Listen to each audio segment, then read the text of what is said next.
ನಮಸ್ಕಾರ ವೀಕ್ಷಕರೇ, ಇವತ್ತಿನ ಝೀರೋದ ಮಾರ್ಕೆಟ್ನ ದ ಡೈಲಿ ಬ್ರೀಫ್ ಎಪಿಸೋಡ್ ಅಲ್ಲಿ ನಿಮ್ಗೋಸ್ಕರ 2 ಟಾಪಿಕ್ಸ್ ಅನ್ನ ನಾನು ತಗೊಂಡ್ ಬಂದಿದ್ದೀನಿ. ಮೊದಲಿಗೆ ಎಸ್ಎಂಇ ಶೇರ್ಸ್ ನಲ್ಲಿ ನಡೀತಿದ್ದಂತಹ ಮೋಸನ ಸೆಬಿ ಕಂಡಿಡಿದಿದೆ.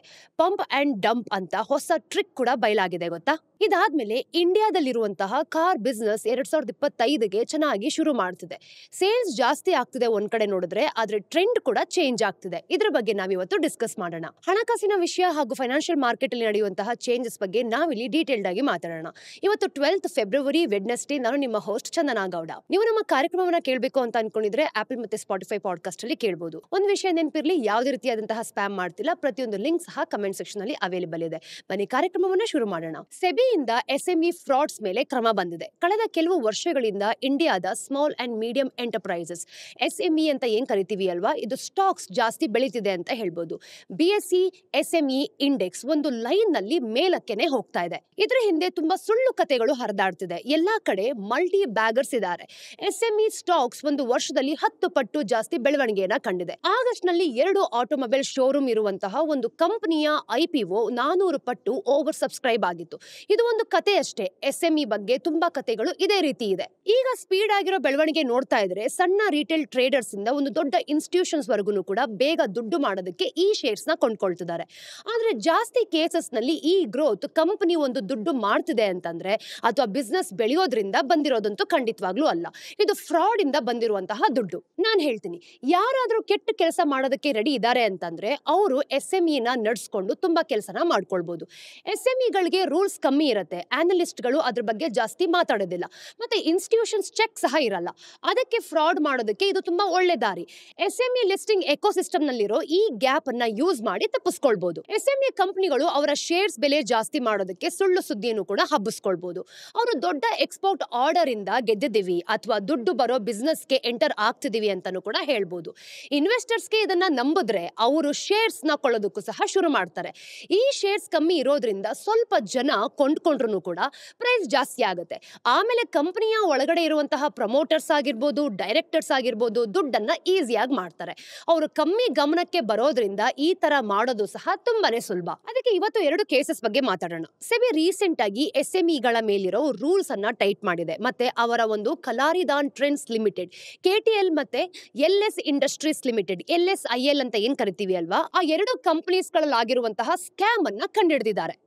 ಏನಾಯ್ತು ಅಂತ ನಾನ್ ಹೇಳ್ತೀನಿ. ಕೇಸ್ 1, ಕೆಟಿಎಲ್. 2024 ಸೆಪ್ಟೆಂಬರ್ ಮತ್ತೆ ನವೆಂಬರ್ ನಲ್ಲಿ HDFC ಬ್ಯಾಂಕ್ ಸೆಬಿಗೆ ಒಂದು ಕಂಪ್ಲೇಂಟ್ ಕೊಟ್ಟಿತ್ತು. ಆ ಕಂಪ್ಲೇಂಟ್ ಟೆಕ್ಸ್ಟೈಲ್ ಬಿಸ್ನೆಸ್ ನಲ್ಲಿರೋ ಒಂದು ಕೆಟಿಎಲ್ ಕಂಪನಿ ಬಗ್ಗೆ ಇತ್ತು. HDFC ಬ್ಯಾಂಕ್ ಹೇಳೋ ಪ್ರಕಾರ ಕೆಟಿಎಲ್ ಲೋನ್ಸ್ ಮತ್ತೆ ಕ್ರೆಡಿಟ್ ಕಾರ್ಡ್ ಡ್ಯೂಸ್ ನ ಕಟ್ಟಿರ್ಲಿಲ್ಲ. ಮತ್ತೆ ಎಕ್ಸ್ಚೇಂಜ್ ಗೆ ಹೇಳ್ಬೇಕಾಗಿರೋ ವಿಷಯಗಳನ್ನು ಕೂಡ ಡಿಸ್ಕ್ಲೋಸ್ ಮಾಡ್ತಿರ್ಲಿಲ್ಲ.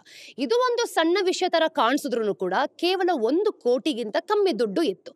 ಆದ್ರೆ ಸೆಬಿ ಇನ್ವೆಸ್ಟಿಗೇಟ್ ಮಾಡಿದಾಗ ದೊಡ್ಡ ಪ್ರಾಬ್ಲಮ್ ಇದೆ ಅಂತಾನೆ ಗೊತ್ತಾಯ್ತು. ಲಿಸ್ಟ್ ಆದ್ಮೇಲೆ ಕೆಟಿಎಲ್ ತುಂಬಾ ಅನೌನ್ಸ್ಮೆಂಟ್ಸ್ ಗಳನ್ನು ಕೂಡ ಮಾಡ್ತು. ಅವರು ಪ್ರಾಫಿಟ್ಸ್ ಏನ್ ಮಾಡಿದ್ದಾರೆ ಅಲ್ವಾ, ಅದರಲ್ಲಿ 25% ಜಾಸ್ತಿ ಆಗಿದೆ.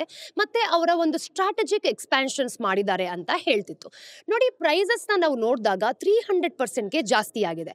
ಒಂದು ತಿಂಗಳ ನಂತರ ಬಾಂಗ್ಲಾದೇಶದ ಟೆಕ್ಸ್ಟೈಲ್ ಕಂಪನಿ ಬೆಕ್ಸಿಮ್ ಕಾರ್ಪ್ ಟೆಕ್ಸ್ಟೈಲ್ಸ್ ಇಂದ 115.5 crores ಎಕ್ಸ್ಪೋರ್ಟ್ ಆರ್ಡರ್ ಸಿಕ್ಕಿದೆ ಅಂತ ಹೇಳಿದ್ರು. ಇದು ಒಂದು ಚಿಕ್ಕ ವಿಷಯ ಆದ್ರೂ ಕೂಡ ಟೆಕ್ಸ್ಟೈಲ್ ಕಂಪನಿಗೆ ತುಂಬಾ ದೊಡ್ಡ ವಿಷಯ ಆಗಿತ್ತು. ಅದಕ್ಕೆ ಶೇರ್ ಪ್ರೈಸ್ ಒಂದೇ ದಿನದಲ್ಲಿ 20% ಜಾಸ್ತಿ ಆಯಿತು. ಆದ್ರೆ ಆ ತರ ಏನು ಕೂಡ ನಡೆದಿರಲಿಲ್ಲ. ಸೆಬಿ ಚೆಕ್ ಮಾಡಿದಾಗ ಬೆಕ್ಸಿಮ್ ಕಾರ್ಪ್ ಟೆಕ್ಸ್ಟೈಲ್ಸ್ ಅಂತ ಕಂಪನಿಗೆ ಇರಲಿಲ್ಲ. ಅವರು ಇಮೇಲ್ಸ್ ಮತ್ತೆ ಕಾಂಟ್ಯಾಕ್ಟ್ಸ್ ನ ಫೇಕ್ ಆಗಿ ಕ್ರಿಯೇಟ್ ಮಾಡಿದ್ರು. ಯಾಕೆ? ಪ್ರಮೋಟರ್ಸ್ ದುಡ್ಡು ಮಾಡೋದಕ್ಕೆ ಶೇರ್ ಪ್ರೈಸಸ್ ನ ಜಾಸ್ತಿ ಮಾಡಬೇಕು ಅಂತಾನೆ ಟ್ರೈ ಮಾಡ್ತಿದ್ರು. ಈ ಸ್ಕ್ಯಾಮ್ ಬೆಳಕಿಗೆ ಬರೋಕ್ಕಿಂತ ಮುಂಚೆನೆ ಕೆಟಿಎಲ್ ನ ಡೈರೆಕ್ಟರ್ಸ್ ರಿಸೈನ್ ಮಾಡಿದ್ರು. ಅವ್ರಿಗೆ ಪ್ರಾಬ್ಲಮ್ ಆಗಿದೆ ಅಂತಾನೆ ಗೊತ್ತಾಗಿತ್ತು. ನೋಡಿ, ಕೆಟಿಎಲ್ ಅಲ್ಲಿಗೆ ನಿಲ್ಲಿಸಲಿಲ್ಲ. ಅವರು ರೈಟ್ಸ್ ಇಶ್ಯೂಸ್ ಬಗ್ಗೆನೂ ಕೂಡ ಹೇಳಿದ್ರು. ರೈಟ್ಸ್ ಇಶ್ಯೂಸ್ ಅಂತ ಹೇಳಿದ್ರೆ ಇರೋ ಶೇರ್ ಹೋಲ್ಡರ್ಸ್ ಕಂಪನಿಯಲ್ಲಿ ಇನ್ನೂ ಕೂಡ ದುಡ್ಡನ್ನ ಹಾಕ್ಬೋದು. ಈ ಹೊಸ ಇಶ್ಯೂ ಕಂಪನಿಯ ಐಪಿಒ ತರನೇ ಇತ್ತು. ಇದು ಆದ್ರೆ ಇನ್ವೆಸ್ಟರ್ಸ್ಗೆ ಇನ್ನೂ ಜಾಸ್ತಿ ದುಡ್ಡು ಲಾಸ್ ಆಗುವಂತಹ ಚಾನ್ಸಸ್ ಸಹ ಇತ್ತು. ಈಗ ಸೆಬಿ ಕೆಟಿಎಲ್ ನ ಟ್ರೇಡಿಂಗ್ ಕೂಡ ಫ್ರೀಸ್ ಮಾಡಿದೆ. ಮತ್ತೆ ಡೈರೆಕ್ಟರ್ಸ್ ನ ಟ್ರೇಡ್ ಮಾಡೋದಕ್ಕೂ ಸಹ ಬ್ಯಾನ್ ಮಾಡಿದೆ. ಅವರು ಈಗ ಕಂಪನಿ ಬಗ್ಗೆ ಜಾಸ್ತಿ ಇನ್ವೆಸ್ಟಿಗೇಷನ್ ಮಾಡೋದಕ್ಕೂ ಸಹ ಪ್ಲಾನ್ ಮಾಡ್ತಿದ್ದಾರೆ. Case 2 LS industries limited, LSIL ಅಂತ ಹೇಳ್ತೀವಿ ನೋಡಿ. LSIL ಇನ್ನೊಂದು ಟೆಕ್ಸ್ಟೈಲ್ ಕಂಪನಿ 2013ರಿಂದ ಟ್ರೇಡಿಂಗ್ ನಿಂದ ನಾವು ನೋಡೋದಾದ್ರೆ ಸಸ್ಪೆಂಡ್ ಆಗಿತ್ತು. ಜುಲೈ 2024ರಲ್ಲಿ ಟ್ರೇಡಿಂಗ್ ಶುರು ಆದಾಗ ಅವರ ಸ್ಟಾಕ್ ಪ್ರೈಸ್ 10 ಪಟ್ಟು ಜಾಸ್ತಿ ಆಯಿತು. ಎರಡನೇ ತಿಂಗಳಲ್ಲಿ ಅದು 22.50 ಇಂದ 267.50 ರೂಪಾಯಿಗೆ ಹೋಯಿತು. ಆಮೇಲೆ ಅದು ಫೆಬ್ರವರಿ 2025ರ ಹೊತ್ತಿಗೆ 68 ರೂಪಾಯಿಗೆ ಸೆಟಲ್ ಆಯಿತು ನೋಡಿ. ಕಂಪನಿಗಳ ಸ್ಟಾಕ್ ಪ್ರೈಸ್ ಜಾಸ್ತಿ ಮತ್ತೆ ಕಮ್ಮಿ ಆಗೋದು ಕಾಮನ್ ಅಲ್ವಾ. ಆದ್ರೆ ಇಲ್ಲಿ ಒಂದು ವಿಷಯ ಏನಂದ್ರೆ ಆ ಕಂಪನಿಗೆ ರೆವಿನ್ಯೂ ಇರಲಿಲ್ಲ ಮತ್ತೆ ಅವರು ಕಂಟಿನ್ಯೂಸ್ ಆಗಿ ಲಾಸ್ ಮಾಡ್ಕೊಳ್ತಿದ್ರು. ಆದ್ರೆ ಜನರು ಯಾಕೆ ಕೊಂಡ್ಕೊಳ್ಳೋದಕ್ಕೆ ಇಷ್ಟಪಡ್ತಾ ಇದ್ರು? ಸೆಬಿ ಪ್ರಕಾರ ಇದು ಒಂದು pump and dump scheme. LSIL ನ ಒಂದು ಶೇರ್ಸ್ ಟ್ರೇಡಿಂಗ್ ಏನಿದೆ ಅಲ್ವಾ, ಇದು ಶುರು ಆದ ತಕ್ಷಣ ಸ್ವಲ್ಪ ಟ್ರೇಡರ್ಸ್ ರೆಗ್ಯುಲರ್ ಆಗಿ ಬೈ ಆರ್ಡರ್ಸ್ ನ ಹಾಕೋದಕ್ಕೆ ಶುರು ಮಾಡಿದ್ರು. ಬೇಸಿಕಲಿ ಆ ಆರ್ಡರ್ಸ್ ಮಾರ್ಕೆಟ್ ಅವರ್ ಶುರು ಆಗೋಕ್ಕಿಂತ ಮುಂಚೆನೆ ಬರ್ತಿತ್ತು ಮತ್ತೆ ಅಪ್ಪರ್ ಸರ್ಕ್ಯೂಟ್ ಗಿಂತನೂ ಕೂಡ ಜಾಸ್ತಿ ಇರ್ತಿತ್ತು. ಪ್ರೈಸ್ ಅನ್ನು ನಾವು ನೋಡಿದಾಗ 1089% ಜಾಸ್ತಿ ಆದಾಗ ಕಂಪನಿ ಕೆಲವು ಅನೌನ್ಸ್ಮೆಂಟ್ಸ್ ಗಳನ್ನು ಕೂಡ ಮಾಡ್ತಾ ಇತ್ತು. ಆ ಕಂಪನಿ AI ಮತ್ತೆ ರೊಬೋಟಿಕ್ಸ್ಗೆ ಹೋಗ್ತಿದೆ ಅಂತಾನು ಕೂಡ ಹೇಳ್ತಾ ಇದ್ರು. ಕಂಪನಿಯ ಒಂದು AI ಟೆಕ್ ಲಿಮಿಟೆಡ್ ಅಂತ ಹೆಸರು ಏನಿದೆ ಅಲ್ವಾ, ಅದನ್ನು ಕೂಡ ಚೇಂಜ್ ಮಾಡತ್ತೆ. ಫಾರಿನ್ ಡೈರೆಕ್ಟರ್ಸ್ ಕೂಡ ತಗೊಂಡ್ಬರತ್ತೆ ಮತ್ತೆ ದುಬೈ ಸಬ್ಸಿಡರೀಸ್ ನ ಕೂಡ ಓಪನ್ ಮಾಡಿ ರೊಬೋಟಿಕ್ ಶೆಫ್ಸ್ ಅಂತ ಏನ್ ಹೇಳ್ತೀವಿ ಮತ್ತೆ ಹೈಡ್ರೋಪೋನಿಕ್ ಫಾರ್ಮಿಂಗ್ ಕೂಡ ಟ್ರೈ ಮಾಡೋದಕ್ಕೆ ಅಂತಾನು ಹೇಳಿತ್ತು. 2 ತಿಂಗಳಲ್ಲಿ ನಾವು ನೋಡಿದಾಗ ಆ ಸ್ಟಾಕ್ ಗ್ರಾಜುಲಿ 84% ಕಮ್ಮಿ ಆಗೋಯ್ತು. ಯಾರು ಕಂಪನಿಯ ಬೆಲೆನ ಜಾಸ್ತಿ ಮಾಡಿದ್ರೋ ಅವರೆಲ್ಲ ಕೂಡ ಸೇಲ್ ಮಾಡೋದಕ್ಕೆ ಶುರು ಮಾಡಿದ್ರು. ಹೊಸ ಬೈಯರ್ಸ್ ಸ್ಟಾಕ್ ನಲ್ಲಿ ಸಿಕ್ಕಾಕೊಂಡ್ರು. ಇನ್ನು ಕಂಪನಿಯ ಡೈರೆಕ್ಟರ್ಸ್ ಒಬ್ರು ಅವರ ಶೇರ್ಸ್ ನ ದುಬೈ ಬೇಸ್ಡ್ NRIಗೆ $1ಗೆ ಮಾರಾಟ ಮಾಡ್ತಿದ್ರು. ಈ ವಿಷಯ ಪೂರ್ತಿ ಡೌಟ್ ತರನೇ ಕಾಣ್ತಾ ಇತ್ತು. ಈ ಎಲ್ಲ ವಿಷಯಗಳನ್ನು ಕೂಡ ಸೆಬಿ ಇನ್ವೆಸ್ಟಿಗೇಟ್ ಮಾಡಿದಾಗ ಕಂಪನಿಯ AI ಪ್ಲಾನ್ಸ್ ನಿಜ ಅಂತ ಗೊತ್ತಾಯ್ತು ನೋಡಿ. ಅವರ ರೆವಿನ್ಯೂ ಕಮ್ಮಿ ಇತ್ತು, ಯಾವ ಪ್ರಾಡಕ್ಟ್ ಸಹ ಇರಲಿಲ್ಲ ಮತ್ತೆ ಯಾವ ಬಿಸ್ನೆಸ್ ಆಕ್ಟಿವಿಟಿನೇ ಇಲ್ಲಿರಲಿಲ್ಲ. ಇನ್ನು ಸೆಬಿ ಈಗ LSIL ಡೈರೆಕ್ಟರ್ಸ್ ಮತ್ತೆ ದುಬೈ ಬೇಸ್ಡ್ NRIನ ಟ್ರೇಡ್ ಮಾಡೋದಕ್ಕೆ ಬ್ಯಾನ್ ಮಾಡಿದೆ. ಅವರ ಬ್ಯಾಂಕ್ ಅಕೌಂಟ್ಸ್ ನಾವು ನೋಡಿದಾಗ ಫ್ರೀಸ್ ಮಾಡಿರೋದ್ರ ಜೊತೆಗೆ ಮತ್ತೆ 1 ಕೋಟಿ ದುಡ್ಡು ವಾಪಸ್ ತಗೊಂಡು ಇನ್ವೆಸ್ಟಿಗೇಷನ್ ಕೂಡ ಶುರು ಮಾಡ್ಕೊಂಡಿದೆ. ಇದರಿಂದ ನಮಗೆ ಗೊತ್ತಾಗೋದು ಈ 2 ಸ್ಕ್ಯಾಮ್ಸ್ ನ ನೋಡಿ ನೀವು ಹುಷಾರಾಗಿರ್ಬೇಕು ಅಂತ. SME ಸ್ಟಾಕ್ಸ್ ಬೇಗ ಬೆಳೆಯೋ ತರ ಕಾಣಿಸುತ್ತೆ, ಆದ್ರೆ ಕೆಲವೊಮ್ಮೆ ಅದು ಸುಳ್ಳು ಕೂಡ ಆಗಿರ್ಬೋದು. ಕೆಲವು ಕಂಪನಿಗಳು ಸುಳ್ಳು ಹೇಳಿ ದುಡ್ಡನ್ನ ಮಾಡ್ತಾರೆ, ಅವರ ಬಿಸ್ನೆಸ್ ಬೆಳೆಯೋದು ಕಷ್ಟ. ಆದ್ರೆ ನೀವು ಬೆಳಿತಿದ್ದೀರಾ ಅಂತ ಸುಳ್ಳು ಹೇಳೋದು ತುಂಬಾನೇ ಸುಲಭ. ನಿಮ್ಗೆ ಲೈಫ್ ಟೈಮ್ ಇನ್ವೆಸ್ಟ್ಮೆಂಟ್ ಸಿಕ್ಕಿದೆ ಅಂತ ಅನ್ಸಿದ್ರೆ ಯಾಕೆ ಅಂತ ಒಂದ್ಸಲ ಯೋಚನೆ ಮಾಡಿ. ಯಾರಾದ್ರೂ ಸುಳ್ಳು ಸುದ್ದಿ ಕೊಟ್ಟು ನಿಮ್ಗೆ ಅಟ್ರಾಕ್ಟ್ ಮಾಡ್ತಿದ್ದಾರೆ ಅಂತಂದ್ರೆ ನಿಮ್ಗೆ ಗೊತ್ತಾಗೋಷ್ಟ್ರಲ್ಲಿ ಅವರು ದುಡ್ಡು ಮಾಡಿ ಅಲ್ಲಿಂದ ಪರಾರಿಯಾಗಿ ಹೋಗ್ತಾರೆ ಅಂತ. ಬೆಲೆ ಜಾಸ್ತಿ ಇರೋದೆಲ್ಲ SME ಸ್ಟಾಕ್ಸ್ ಸ್ಕ್ಯಾಮ್ ಆಗಿರಲ್ಲ. ಕೆಲವು ಕಂಪನಿಗಳು ಚೆನ್ನಾಗಿ ವರ್ಕ್ ಮಾಡತ್ತೆ ಮತ್ತೆ ದೊಡ್ಡ ಕಾಂಟ್ರಾಕ್ಟ್ಸ್ ಕೂಡ ಸೈನ್ ಮಾಡತ್ತೆ. ಅದಕ್ಕೆ ರಿಯಲ್ ಚಾನ್ಸಸ್ ಮತ್ತೆ ಸುಳ್ಳು ಏನ್ ನಡೀತಿದೆ ಅಂತ ತಿಳ್ಕೊಳ್ಬೇಕು ಅಂತಂದ್ರೆ ನೀವು ಹುಷಾರಾಗಿರಿ ಮತ್ತೆ ಏನ್ ನಿಜ ಅನ್ಸುತ್ತೋ ಅದನ್ನ ಮಾತ್ರ ನಂಬಿ. SME ಬಗ್ಗೆ ಮಾಹಿತಿ ಸಿಗೋದು ತುಂಬಾನೇ ಕಷ್ಟ, ಅದಕ್ಕೆ ಅದ್ರ ಬಗ್ಗೆ ತಿಳ್ಕೊಂಡ್ರೆ ಮಾತ್ರ ನೀವು ಅದಕ್ಕೆ ಇನ್ವೆಸ್ಟ್ ಮಾಡಬೇಕು. ಸ್ಟಾಕ್ ಮಾರ್ಕೆಟ್ ನಲ್ಲಿ ಇನ್ವೆಸ್ಟರ್ಸ್ ನಂಬಿಕೆ ಮೇಲೆ ಎಲ್ಲನೂ ಕೂಡ ನಡೆಯುತ್ತೆ. ನೀವೇನ್ ನಂಬೇಕು ಅನ್ನೋದನ್ನ ನೀವು ಮಾತ್ರ ಡಿಸೈಡ್ ಮಾಡಿ. ಈಗ ಮುಂದಿನ ಸ್ಟೋರಿಯಲ್ಲಿ ಆಟೋಮೊಬೈಲ್ಸ್ ಚೆನ್ನಾಗಿ ನಡೀತಿದ್ಯಾ, ಇದರ ಒಂದು ಪರ್ಫಾರ್ಮೆನ್ಸ್ ಯಾವ ರೀತಿ ಇದೆ ಅನ್ನೋದ್ರ ಬಗ್ಗೆ ಮಾತಾಡೋಣ ನೋಡಿ. 2024 ಇಂಡಿಯಾದ ಆಟೋಮೊಬೈಲ್ ಇಂಡಸ್ಟ್ರೀಸ್ಗೆ ಮಿಕ್ಸೆಡ್ ಆಗಿತ್ತು. ಅಂದ್ರೆ ಒಂದು ಕಡೆ ನಾವು ನೋಡಿದಾಗ ಇಂಡಸ್ಟ್ರಿ ಚೆನ್ನಾಗಿ ಪರ್ಫಾರ್ಮ್ ಮಾಡ್ತಿತ್ತು. ಸೆಮಿ ಕಂಡಕ್ಟರ್ ಶಾರ್ಟೇಜ್ ಮತ್ತೆ ಜಾಸ್ತಿ ಪ್ರೈಸಸ್ ತರ ಎಲ್ಲಾ ಪ್ರಾಬ್ಲಮ್ಸ್ ನ ಸರಿ ಮಾಡಿಕೊಂಡು ಎಲ್ಲಾ ಸೆಗ್ಮೆಂಟ್ಸ್ ನಲ್ಲೂ ಕೂಡ ಜಾಸ್ತಿ ಸೇಲ್ಸ್ ಮಾಡಿ ರೆಕಾರ್ಡ್ ಅನ್ನ ಮಾಡಿತ್ತು. ಆದ್ರೆ ಕೆಲವು ಕಡೆ ಪ್ರಾಬ್ಲಮ್ಸ್ ಅಂತೂ ಖಂಡಿತವಾಗ್ಲೂ ಇದೆ ನೋಡಿ. ಮಾರ್ಕೆಟ್ ತುಂಬಾ ಚೇಂಜ್ ಆಗ್ತಿದ್ರು ಕೂಡ ಜನರು ಪ್ರೀಮಿಯಂ ವೆಹಿಕಲ್ಸ್ ಅಂದ್ರೆ ದುಬಾರಿ ಗಾಡಿಗಳನ್ನ ಜಾಸ್ತಿ ಕೊಂಡ್ಕೊಳ್ಳೋದಕ್ಕೆ ಶುರು ಮಾಡ್ತಾರೆ ಅಲ್ವಾ. ಕಸ್ಟಮರ್ಸ್ ಯುಟಿಲಿಟಿ ವೆಹಿಕಲ್ಸ್ ಅಂದ್ರೆ ಈ SUVs ತರ ಜಾಸ್ತಿ ಕೊಂಡ್ಕೊಳ್ತಿದ್ರು ಅಂತಾನೆ ಹೇಳ್ಬೋದು. ಟ್ರೆಡಿಷನಲ್ ವೆಹಿಕಲ್ ಸೆಗ್ಮೆಂಟ್ಸ್ ಅನ್ನ ನಾವು ನೋಡಿದಾಗ ಸಿಡಾನ್ಸ್ ಆಗಿರ್ಬೋದು ಮತ್ತೆ ಹ್ಯಾಚ್ ಬ್ಯಾಕ್ಸ್ ಆಗಿರ್ಬೋದು, ಈ ತರ ಗಾಡಿಗಳನ್ನ ಕೊಳ್ಳೋದು ಕಮ್ಮಿ ಮಾಡಿದ್ರು ಅಂತಾನೆ ಹೇಳ್ಬೋದು. ವರ್ಷದ ಕೊನೆಯಲ್ಲಿ ಮ್ಯಾನುಫ್ಯಾಕ್ಚರರ್ಸ್ ಹಳೆ ಮಾಡೆಲ್ಸ್ ನ ಸೇಲ್ ಮಾಡೋದಕ್ಕೆ ಡಿಸ್ಕೌಂಟ್ ಸಹ ಕೊಡ್ತಿದ್ರು. 2024 ಕಮರ್ಷಿಯಲ್ ವೆಹಿಕಲ್ಸ್ ಕೂಡ ತುಂಬಾ ಕಷ್ಟ ಆಗಿತ್ತು ಅಂತಾನೆ ಹೇಳ್ಬೋದು. ಬಸ್, ಟ್ರಕ್ ಮತ್ತೆ ಟ್ರ್ಯಾಕ್ಟರ್ಸ್ ತರ ಈ ಒಂದು ವೆಹಿಕಲ್ಸ್ ಗಳನ್ನ ನೋಡಿದಾಗ ಇದರ ಸೇಲ್ಸ್ ವರ್ಷ ಪೂರ್ತಿ ಕಮ್ಮಿ ಆಗೋಗಿತ್ತು. ಜನವರಿ 2025 ಈ ಸೆಕ್ಟರ್ಗೆ ತುಂಬಾ ಚೆನ್ನಾಗಿದೆ ಅಂತಾನೆ ಹೇಳ್ಬೋದು. ಇಂಡಿಯಾ ಡೇಟಾ ಹಬ್ ನ ಒಂದು ರೀಸೆಂಟ್ ರಿಪೋರ್ಟ್ ನಲ್ಲಿ ಈ ವಿಷಯದ ಬಗ್ಗೆ ಹೇಳಿದ್ದಾರೆ. ಆ ಸ್ಟೋರಿಯಿಂದ ನಮ್ಮ ಕೆಲವು ಪ್ರಶ್ನೆಗಳಿಗೆ ಉತ್ತರ ಕಂಡುಹಿಡಿಯೋದಕ್ಕೆ ಟ್ರೈ ಮಾಡೋಣ. ಆಟೋಮೇಟಿವ್ ಸೆಕ್ಟರ್ ಈ ವರ್ಷ ಹೇಗೆ ಶುರು ಮಾಡ್ತು, ಯಾವ ಟ್ರೆಂಡ್ಸ್ ಕಾಣಿಸ್ತಾ ಇದೆ, ಯಾವ ಕಂಪನಿಗಳು ಜಾಸ್ತಿ ಬೆಳೀತಾ ಇವೆ ಮತ್ತೆ ಯಾವ ಕಂಪನಿಗಳು ಹಿಂದೆ ಉಳಿದಿದ್ದಾರೆ, ಈ ಡೇಟಾ ಇಂದ ಸೆಕ್ಟರ್ ನಲ್ಲಿ ಸಸ್ಟೈನಬಿಲಿಟಿ ಹೇಗಿದೆ ಅಂತ ತಿಳ್ಕೊಳ್ಳೋಣ. ಜನವರಿ 2025 ಈ ಪ್ರಶ್ನೆಗಳಿಗೆ ಕೆಲವು ಉತ್ತರಗಳನ್ನ ಕೊಟ್ಟಿದೆ. ಈಗ ಅದ್ರ ಬಗ್ಗೆ ನಾವು ಸ್ಟೆಪ್ ಬೈ ಸ್ಟೆಪ್ ನೋಡ್ತಾ ಹೋಗೋಣ. ಈ ಜನವರಿಯಲ್ಲಿ ವೆಹಿಕಲ್ಸ್ ನಾವು ನೋಡಿದಾಗ ಮುಖ್ಯ ನಂಬರ್ಸ್ಗಳು ಕಳೆದ ವರ್ಷ ಜನವರಿಗೆ ತಿಂಗಳಿಗೆ ಕಂಪೇರ್ ಮಾಡಿದ್ರೆ ಈ ಜನವರಿಯಲ್ಲಿ ಆಟೋ ಸೇಲ್ಸ್ 6% ಜಾಸ್ತಿ ಆಗಿದೆ. ಎಲ್ಲಾ ಸೆಗ್ಮೆಂಟ್ ನಲ್ಲೂ ಗ್ರೋತ್ ಇತ್ತು. ಡಿಸೆಂಬರ್ ತಿಂಗಳಿಗೆ ಕಂಪೇರ್ ಮಾಡಿದ್ವಿ ಅಂತಂದ್ರೆ ಇಂಡಸ್ಟ್ರಿ ಜನವರಿಯಲ್ಲಿ ಚೆನ್ನಾಗಿ ಪರ್ಫಾರ್ಮ್ ಮಾಡಿದೆ. ಸ್ವಲ್ಪ ಗಮನ ಇಟ್ಕೊಂಡು ನಾವು ನೋಡಿದ್ರೆ ಈ ರಿಕವರಿ ಎಲ್ಲಾ ಕಡೆ ಒಂದೇ ತರ ಖಂಡಿತವಾಗ್ಲೂ ಇಲ್ಲ. ಕೆಲವು ಸೆಗ್ಮೆಂಟ್ ಚೆನ್ನಾಗಿ ನಡೀತಿದೆ, ಕೆಲವು ಕಡೆ ಗ್ರೋತ್ ಕಮ್ಮಿ ಇದೆ. ಕೆಲವು ಕಂಪನಿಗಳು ಮುಂದೆ ಇದ್ರೂ ಕೂಡ ಇನ್ನು ಕೆಲವರು ಕಷ್ಟಪಡ್ತಿದ್ದಾರೆ. ಮೊದಲು ಕಾರ್ಸ್ ಮತ್ತೆ ಯುಟಿಲಿಟಿ ವೆಹಿಕಲ್ಸ್ ಬಗ್ಗೆ ನೋಡೋಣ. ನೋಡಿ, 2 ತಿಂಗಳಿಂದ ಸರಿ ಇಲ್ಲದೆ ಇದ್ದಂತಹ ಈ ಸೆಗ್ಮೆಂಟ್ ಈಗ 15% ಬೆಳೆದಿದೆ. ಜನವರಿ 2024ರಿಂದ ಚೆನ್ನಾಗಿಯೇ ಇತ್ತು. ಸೊ ಈ ಗ್ರೋತ್ ಹೈ ಬೇಸ್ ಮೇಲೆ ಆಗ್ತಿದೆ ಅಂತ ನಾವು ಹೇಳ್ಬೋದು. ಇನ್ನು ಟೂ ವೀಲರ್ ಸೆಕ್ಟರ್ ಕೂಡ ರಿಕವರ್ ಆಗ್ತಿರೋ ಹಾಗೆ ಕಾಣಿಸ್ತಾ ಇದೆ. ಡಿಸೆಂಬರ್ ಅಲ್ಲಿ ನಾವು ನೋಡಿದಾಗ 18% ಕಮ್ಮಿ ಆದ್ಮೇಲೆ ಜನವರಿಯಲ್ಲಿ ಟೂ ವೀಲರ್ ಸೇಲ್ಸ್ 4% ಜಾಸ್ತಿ ಆಗಿದೆ. ಅದು ಕೂಡ ಅಷ್ಟೊಂದು ಚೆನ್ನಾಗಿ ಕಾಣಿಸ್ತಾ ಇದ್ರೂ ಸ್ವಲ್ಪ ಬೆಟರ್ ಅನ್ಸ್ತಿದೆ ಅಂತಾನೆ ಹೇಳ್ಬೋದು. ಇನ್ನೊಂದ್ ಕಡೆ ನೋಡಿದಾಗ ಪ್ಯಾಸೆಂಜರ್ ವೆಹಿಕಲ್ಸ್ ವಾಪಸ್ ಬರ್ತಿರೋದು ಒಂದು ಒಳ್ಳೆ ವಿಷಯ.